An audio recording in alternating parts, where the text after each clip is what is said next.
गहरी सोच के कारण दुनिया में इतने सारे आविष्कार हुए।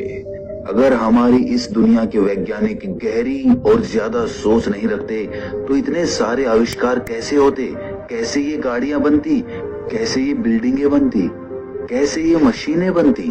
जरा सोचो। और फिर हम कहते हैं कि ज्यादा सोचना बहुत हानिकारक होता है, वो आपको डिप्रेशन में लेके जाता है। क्या सच में ऐसा ही है? क्या आदमी को ज्यादा नहीं सोचना चाहिए? क्योंकि अगर ऐसा है तो इतने बड़े बड़े आविष्कार कभी नहीं हो पाते।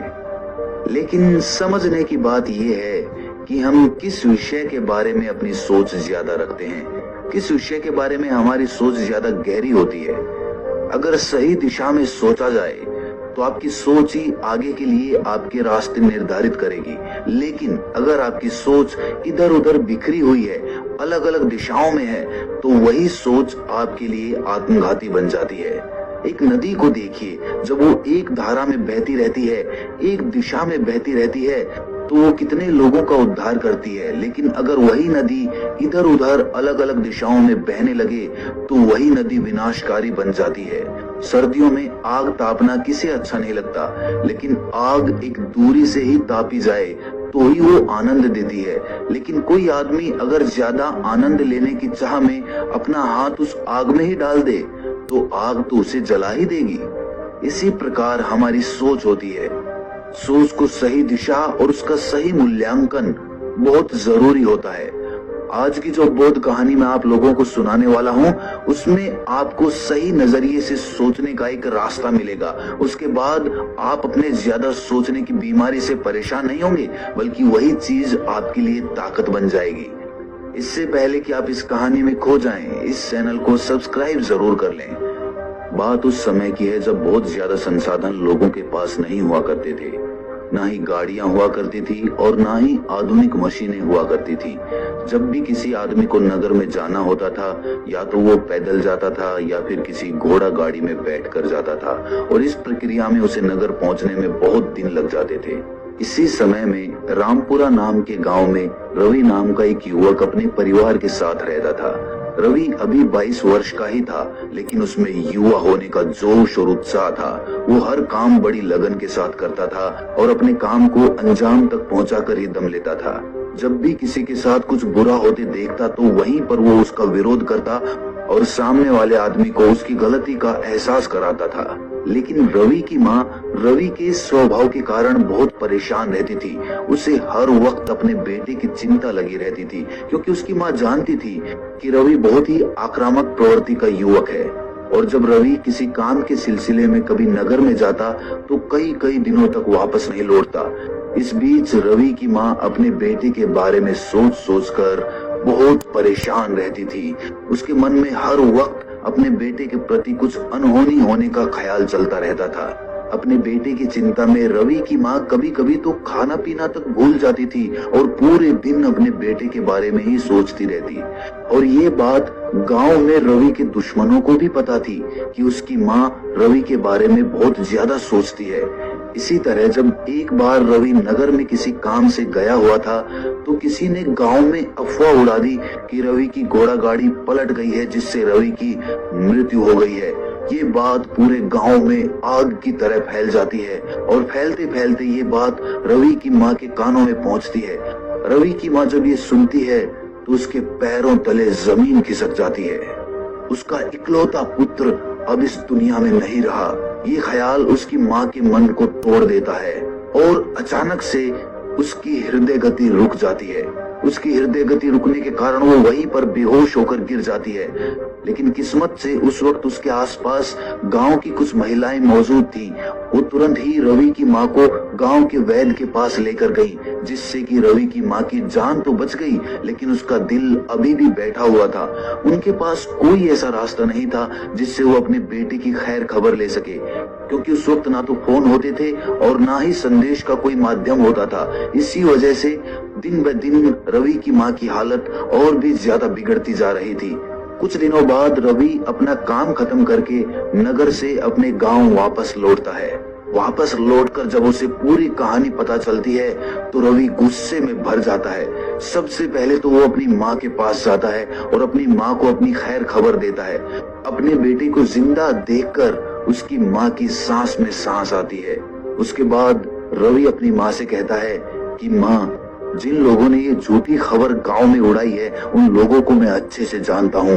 वो सब मेरे दुश्मन हैं और मैं एक एक को उनकी गलती की सजा दूंगा। तुम बीच में मत आना। लेकिन रवि की माँ अपने बेटे को लेकर बहुत चिंतित थी। उसने अपने बेटे के सामने हाथ जोड़कर कहा कि रवि, मेरे बेटे, ऐसा मत कर। अगर तुझे कुछ हो गया तो मैं जिंदा नहीं रह पाऊंगी।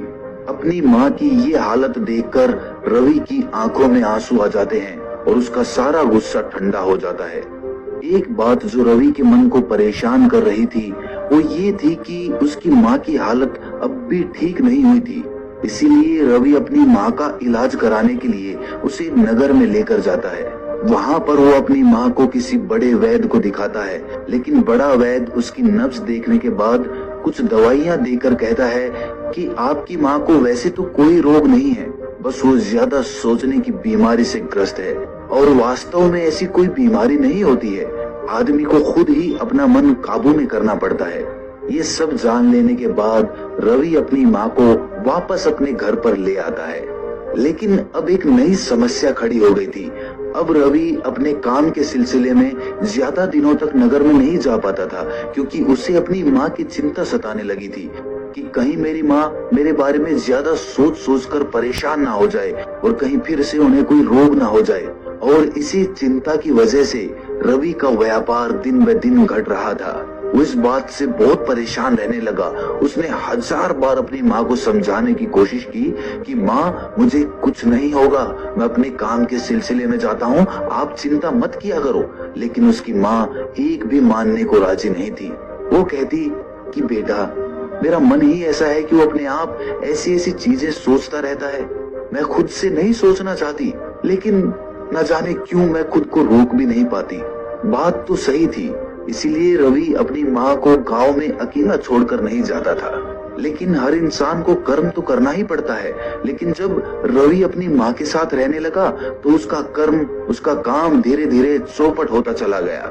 फिर एक दिन रवि को पता चला कि पड़ोसी गांव में एक बौद्ध भिक्षु आया हुआ है और वो इंसानी दिमाग, इंसानी विचारधारा के बारे में बहुत बड़ा ज्ञान रखता है। इसीलिए रवि एक उम्मीद के साथ अपनी माँ को लेकर उस बौद्ध भिक्षु के पास पहुंच जाता है। जब वो दोनों उस बौद्ध भिक्षु के पास पहुंचे तो वो खाना खा रहे थे। उन्होंने जाकर उन्हें प्रणाम किया, लेकिन बदले में बौद्ध भिक्षु ने कोई जवाब नहीं दिया और चुपचाप अपना खाना खाते रहे। खाना खाने के बाद उन्होंने रवि से उसके वहां आने का कारण पूछा। इस पर रवि ने उन्हें सारी कहानी सुना दी।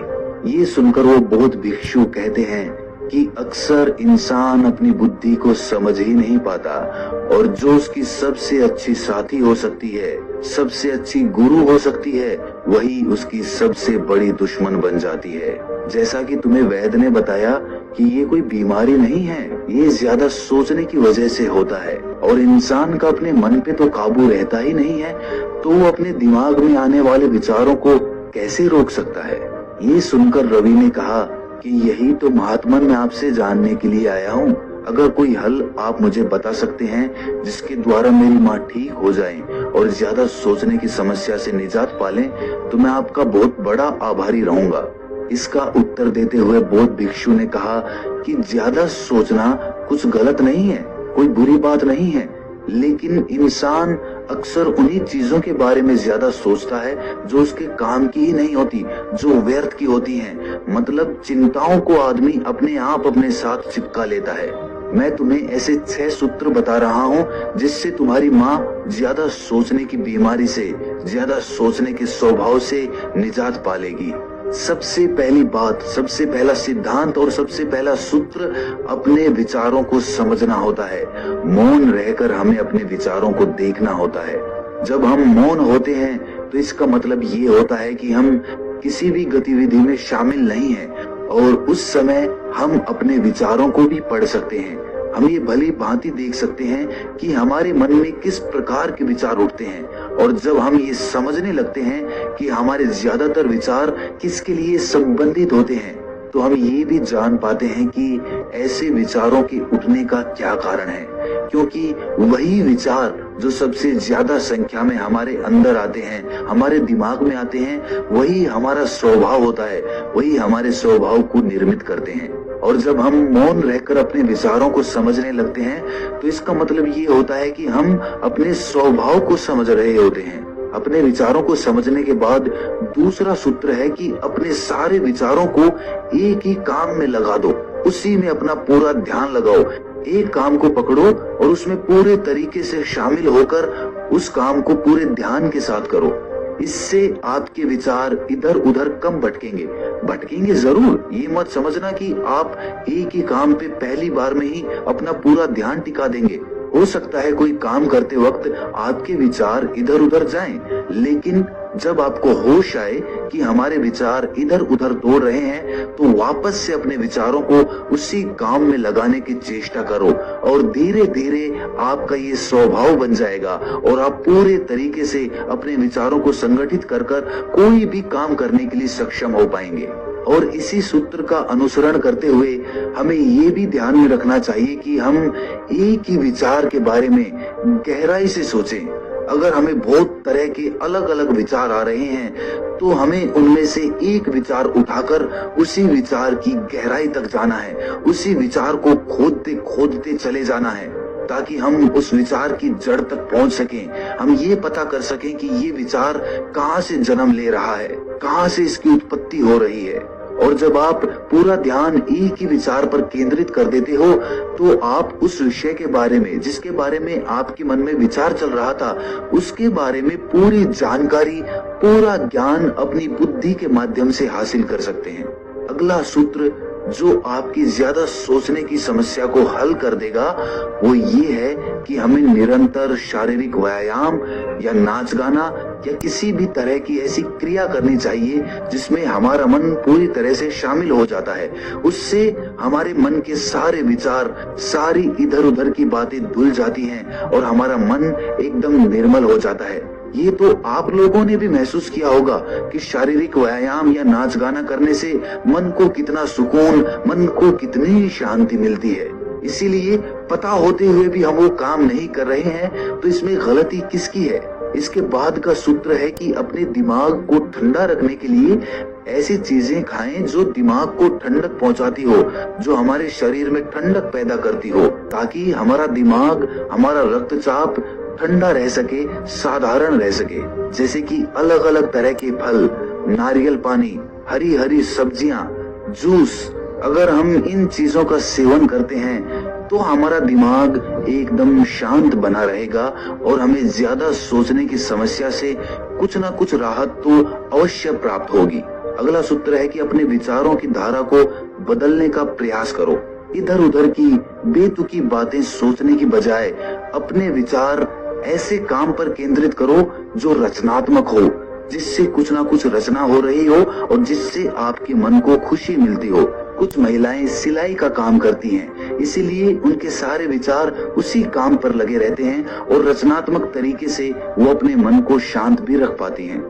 इसी तरह से हमें अपना ज्यादा समय बच्चों के साथ बिताना चाहिए, क्योंकि जितना समय हम बच्चों के साथ बिताते हैं हम खुद भी बच्चे हो जाते हैं और हमारा मन बेकार की चिंताओं से मुक्त हो जाता है। और सबसे आखिर में जो बात समझने की होती है वो ये होती है कि चिंता, फिक्र, ये सब बेकार है, क्योंकि जो होना होता है वही होता है।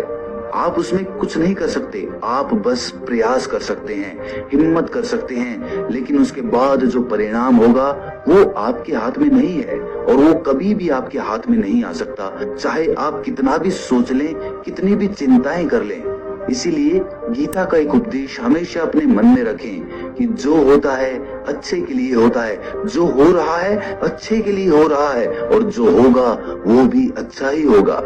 दोस्तों, आज के समय में हम देखते हैं कि कितने ही लोग डिप्रेशन का शिकार हो जाते हैं और वो सब डिप्रेशन सिर्फ और सिर्फ ज्यादा सोचने की वजह से होता है, जिसके लिए मेडिकल साइंस और डॉक्टरों ने एक से एक दवाइयां भी बना दी हैं। लेकिन आप खुद सोचिए क्या आप अपनी ज्यादा सोचने की हैबिट, अपनी ज्यादा सोचने की आदत किसी दवाई से कम कर सकते हैं? दवाई से आपको थोड़ी देर के लिए रिलैक्सेशन या शांति मिल जाएगी। जैसे कि रात में अगर हम नींद की गोली खाकर सोएं तो रात भर तो हम चैन से सो सकते हैं, लेकिन सुबह हम क्या करेंगे? अगली रात क्या करेंगे? क्या हम निरंतर गोलियों पर निर्भर होते चले जाएं? इसीलिए ये वीडियो बनाने का हमारा उद्देश्य है कि आप अपना इलाज स्वयं करना सीखें, क्योंकि प्रकृति में सब कुछ है, आपके अंदर सब कुछ बसा हुआ है। बस आपको अपने दिमाग और अपनी सोच पर काम करने की जरूरत है। छोड़ दीजिए बेकार की दवाइयां, वो आपको अंदर से खोखला बना देंगी। ध्यान के मार्ग को अपनाइए, आपके रास्ते स्वयं अपने आप स्पष्ट होने लग जाएंगे और आपको अपने जीवन में एक नया सवेरा देखने को मिलेगा, एक नया उगता हुआ सूरज देखने को मिलेगा। तो आइए हमारे साथ इस मुहिम में जुड़िए और भारत को ज्यादा सोचने की चिंताओं से, डिप्रेशन से, इन सब से मुक्ति दिलाइए। तो दोस्तों, कैसी लगी ये कहानी आपको कमेंट सेक्शन में जरूर बताना, और अच्छी लगी तो इस चैनल को सब्सक्राइब जरूर कर लेना। तो मिलते हैं अगली कहानी में, तब तक के लिए अपना ख्याल रखें।